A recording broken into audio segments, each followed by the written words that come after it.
अस्सलाम वालेकुम स्टूडेंट। आज हम पढ़ेंगे क्लास 9 का unit number 1। Unit number 1 class 9 का है complex number. Complex number class 8 तक आप जितने भी नंबर पढ़े हैं वो सब होते हैं रियल नंबर तक, ठीक है। क्लास 9 में जो पहला यूनिट है आपका वो है कॉम्प्लेक्स नंबर।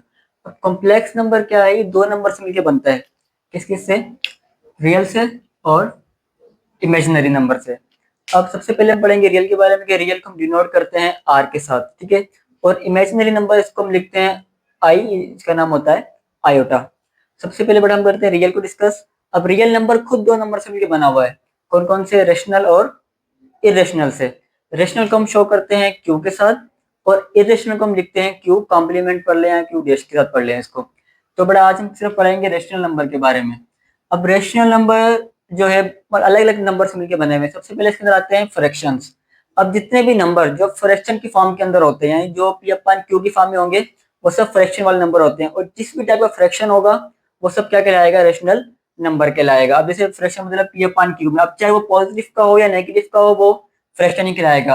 अब फ्रैक्शंस के भी तीन टाइप होते हैं: प्रॉपर फ्रैक्शन, इम्प्रॉपर फ्रैक्शन और मिक्स्ड फ्रैक्शन। प्रॉपर फ्रैक्शन क्या होता है? यानी ऐसा नंबर जिसका नॉमिनेटर छोटा हो, डिनोमिनेटर बड़ा हो। इम्प्रॉपर फ्रैक्शन क्या होता है? जिसका नॉमिनेटर बड़ा हो, डिनोमिनेटर छोटा हो। इसके बाद मिक्स फ्रैक्शन क्या होता है? जिसका यानी जिसमें एक नंबर कंप्लीट हो और साथ में उसका फ्रैक्शन हो।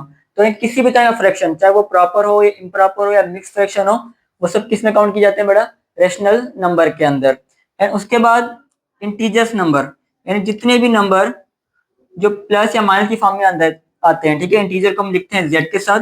अब ऐसे नंबर जो प्लस वाले भी हो और माइनस वाले भी हों तो नंबर कहलाते हैं इंटीजर्स। अब देखें इंटीजर को हम दो तरीकों से लिख सकते हैं, या तो फिर ऐसे देखें 0 plus minus 1 plus minus 2 plus minus 3, या फिर हम इसको माइनस के अलग और प्लस के अलग कर सकते हैं। अब देखिए यहाँ पर आपने एक चीज नोट की होगी कि जो 0 है वो इंटीजर तो है, ठीक है, लेकिन यहाँ पर ना प्लस लगा हुआ है ना माइनस लगा हुआ है। मतलब 0 जो है वो इंटीजर नंबर होता है, ना वो प्लस का और ना वो माइनस का।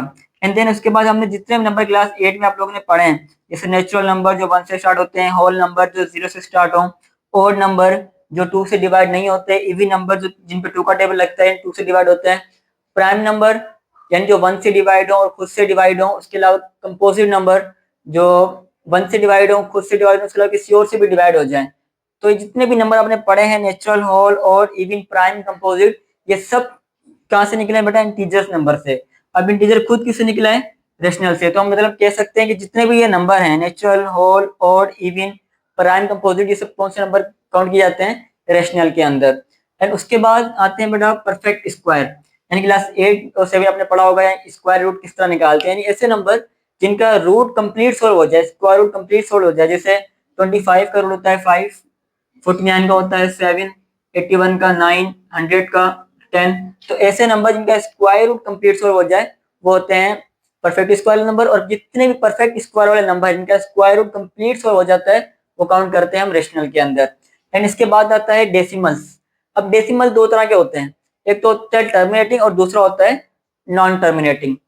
टर्मिनेटिंग क्या होता है? यानी ऐसे नंबर जो पॉइंट के बाद स्टॉप हो जाए, रुक जाए, जैसे 0.25, 3.45, 1.21। तो मतलब ऐसे नंबर जो पॉइंट के बाद रुक जाए, स्टॉप हो जाए, उसे बोलते हैं टर्मिनेटिंग। अब जितने भी नंबर जो टर्मिनेटिंग है वो सब किस में काउंट किए जाते हैं? रेशनल नंबर के अंदर। और दूसरा होता है नॉन टर्मिनेटिंग। नॉन टर्मिनेटिंग का मतलब होता है जो पॉइंट के बाद रुके ना। लेकिन अभी दो तरह के हो सकते हैं, एक तो होता है नॉन टर्मिनेटिंग रिक्वायरिंग, यानी ऐसे नंबर जो पॉइंट के बाद रुके ना पर सेम हो। जैसे 0.333 आपने देखा होगा नंबर सर, आपके पास आंसर जब आप डिवाइड करते हो आपके पास इस तरह का आंसर आता है। और दूसरा होता है 0.666, चलते जाएंगे। ऐसे नंबर जो पॉइंट के बाद रुके ना पर सेम भी ना हो तो वो नंबर होते हैं नॉन टर्मिनेटिंग रिक्वायरिंग। और जितने भी नंबर जो नॉन टर्मिनेटिंग रिक्वायरिंग है वो सब किस में काउंट किए जाते हैं? रेशनल नंबर के अंदर। अब देखिए इसको रिक्वायरिंग भी कहते हैं, इसको रिपीटिंग भी कहते हैं। कभी कभार नाम ऐसा भी आता है कि नॉन टर्मिनेटिंग रिपीटिंग। तो ये भी सेम ही चीज होता है, यानी ऐसे नंबर जो पॉइंट के बाद रुके ना पर सेम और रिपीट होते रहे। तो जो नंबर पॉइंट के बाद रुकते नहीं है और रिपीट होते रहेंगे तो वो भी बेटा हम काउंट करेंगे रेशनल नंबर के अंदर। तो जितने भी नंबर आपके पास नॉन टर्मिनेटिंग रिक्वायरिंग हैं वो सब किस में काउंट किए जाते हैं? रेशनल नंबर में। उसके बाद होते हैं नॉन टर्मिनेटिंग नॉन रिक्वायरिंग। अब ये जो नंबर हैं जो नॉन टर्मिनेटिंग हो और नॉन रिपेयरिंग भी हो, यानी ऐसे नंबर जो पॉइंट के बाद रुके भी ना और सेम भी ना हो, तो उसको हम काउंट करते हैं इरेशनल नंबर के अंदर। तो यानी ऐसे नंबर जो पॉइंट के बाद रुके भी ना और सेम भी ना हो तो वो होते हैं इरेशनल नंबर। लेकिन फिलहाल हम आज हमारा जो टॉपिक था वो आज का था रेशनल नंबर। तो रेशनल नंबर जो बारे में बात करते हैं कि जो भी फ्रैक्शन की फॉर्म में नंबर होंगे वो भी सब रेशनल होंगे। उसके अलावा जितने भी इंटीजर्स हैं प्लस और माइनस वाले नंबर वो भी सब रेशनल नंबर होंगे। उसके अलावा नेचुरल, होल और इवन, प्राइम, पॉजिटिव सब इंटीजर से निकले हैं तो ये भी रेशनल नंबर कहलाएंगे।